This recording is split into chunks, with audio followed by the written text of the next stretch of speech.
Episode की शुरुआत बा का मुंडा सिर के साथ घर के बाहर आने से होती है। सब चौंक जाते हैं। बा फांसी का घड़ा उठाकर आगे बढ़ जाती है। जैसे पुरुष सरिता के शव को ले जाते हैं, बच्चा रोता है। रतन बच्चे को उसके माँ को आखिरी बार बधाई देने के लिए कहती है और बच्चे को उसके घर के बाहर ले जाती है। वो देखती है कि बा अपने बाल मुंडवाकर बर्तन ले जा रही है। सभी सरिता के मृत शरीर को पकड़े बैठे हैं। रतन सरिता को पहले बार और आखिरी बार अपने बच्चे को दिखाती है और उसको घर के अंदर ले जाती है। वो बच्चे को आनंदी के पालने में अपने पास रखती है। बच्चा रोने लगता है। आनंदी उसके हाथ थाम लेती है। रतन उसे देखकर मुस्कुराती है। बाद में प्रेम जी आनंदी के साथ खेलते हैं। बा वहाँ लीला और खीम जी के साथ जाती है और रतन का कहना है कि आप सरिता के ससुराल में बच्चा देने गए थे। खीम जी कहते हैं कि हमने उन्हें बच्चा देने के बारे में सोचा था, लेकिन वहाँ कुछ और ही हो रहा था।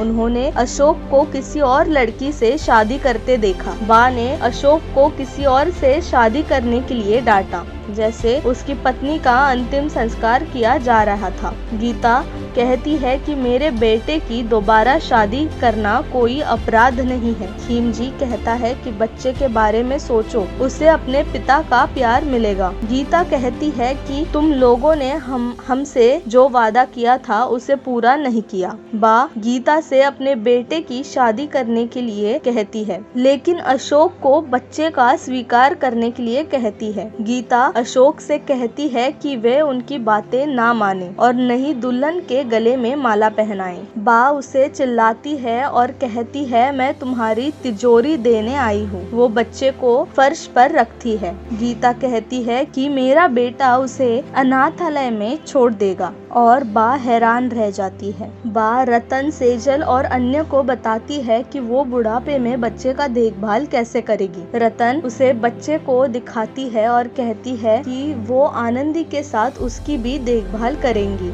वो कहती है कि लीला भी उसकी मासी होने के नाते ध्यान रखेगी। सेजल कहती है कि मैं भी उसका ख्याल रखूंगी। बा का कहना है कि आप सब उसकी देखभाल करेंगे, लेकिन अन्य खर्च भी है, भोजन, कपड़े, दवाइयों का खर्च या स्कूल की फीस इत्यादि। प्रेम जी और खीम जी उसे सरपंच कार्यालय या खातों में काम करने के लिए कहते हैं। बा ने मानने से इनकार कर दिया। आनंदी रोने लगती है और रतन उसे अपनी रंग बिरंगी चूड़ियां दिखाती है और उसे चुप करती है। खीम जी बच्चे के साथ खेलते हैं और उसे बाबा कहने के लिए कहते हैं। रतन ने उसे माँ कहने के लिए कहा। तभी बा वहाँ आती है और रतन को बुलाकर चूड़ियां खरीदने को कहती है। वो बाहर आती है तो देखती है बा के सिर पर चूड़ियों की टोकरी है और बच्चे को उसके कपड़े में लपेटा हुआ है। खीम जी बा से पूछते हैं कि वो चूड़ियां क्यों बेच रही है। वह रतन से चूड़ियां लेने के लिए कहती है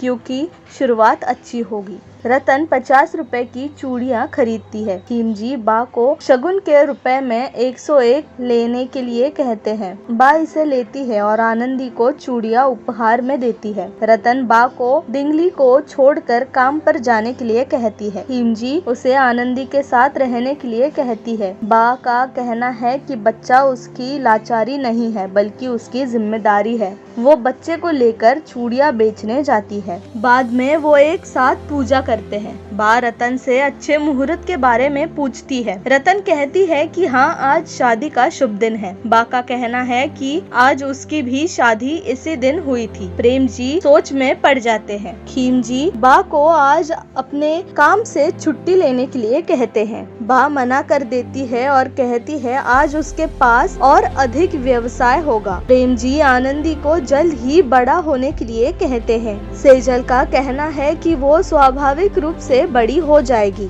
बाद में लीला ने रतन से उसे खाना बनाना सिखाने के लिए कहा, जैसे उसने बनाया था, जैसे कि प्रेम जी को खाना पसंद था। प्रेम जी को जिगर के साथ घोड़े पर बैठा हुआ दिखाते हैं। प्रेम जी कहते हैं कि वो आनंदी के लिए जिगर की बारात लाए थे। वो नीचे उतरते हैं और रतन और खीम जी से उसका स्वागत करने के लिए कहते हैं। खीम जी अब पूछता है तो प्रेम जी कहते हैं हाँ, आज विवाह के लिए शुभ दिन है। खीम जी जी कहते हैं कि आपने हमें कुछ बताया नहीं और अचानक आ गए, हम तैयार नहीं हैं। रतन कहती है हमने कोई व्यवस्था नहीं की है, मगर सेजल का कहना है कि हमने सारी व्यवस्थाएं कर ली है। खीम जी उन्हें सभी व्यवस्थाएं करने का मौका देने के लिए कहता है। प्रेम जी कहते हैं कि शादी सभी रीति रिवाजों के साथ होगी और कहते हैं कि वो आनंदी बहू को घर ले जाएंगे। बारात देखती है और कहती है ये सब क्या हो रहा है। खीम जी कहता है कि प्रेम जी आनंदी के लिए जिगर की बारात लाए थे। प्रेम जी से पूछती है कि वो बच्चों के जीवन के साथ क्यों खेल रहे हैं। वो कहती है पहले उन्हें बड़ा होने दो और फिर उनकी शादी करो। वो कहती है कानून भी इससे सहमत नहीं है, मगर प्रेम जी कहते हैं कि तुम्हारी भी तो शादी इसी दिन हुई थी। कहती है कि वो पुराना समय था। तो वही प्रेम जी कहते हैं कि ये दोनों परिवारों का मामला है और आप इसमें हस्तक्षेप ना करें। वो खीम जी से सहमत होने के लिए कहता है और कहता है कि वो सिर्फ अब शादी करेंगे और बाद में विदाई करेंगे जब आनंदी बड़ी होगी। खीम जी आनंदी के लिए प्रेम जी से कसम को याद करते हैं और कहते हैं कि उसकी शादी कर दो। रतन हैरान हो जाती है। खीम जी कहते हैं कि लेकिन जब बच्चे बड़े होंगे तो गौना होगा। प्रेम जी मान जाते हैं और उन्हें गले लगाते हैं। सेजल बताती है कि वो सारा सामान ले आए हैं और रतन से आनंदी को तैयार करने के लिए कहती है। प्रेम जी बारात के साथ नाचने जाता है। खीम जी के पास आती है और कहती है कि तुम अपने दोस्त की बातों में आकर अपनी आनंदी की शादी करवाओगे। खीम जी कहता है कि मना जो किया होता, पर आपको भी पता है प्रेम जी कितने जिद्दी है। पूछती है कि उसे दूसरों के जीवन में हस्तक्षेप करने का अधिकार किसने दिया है। उस पे खीम जी कहते हैं कि मेरा दोस्त हीरा है, मगर का कहना ये है कि आनंदी एक छोटी लड़की है। खीम जी कहते हैं कि प्रेम जी ने वादा किया है कि गौना बाद में होगा। कहती है कि मैं यहाँ नहीं रह सकती। खीम जी से पूछते हैं कि आप शादी में क्यों नहीं आना चाहते। तो कहती है ये एक पाप है। वो सोचती है कि ये छोटे बच्चों की बात है।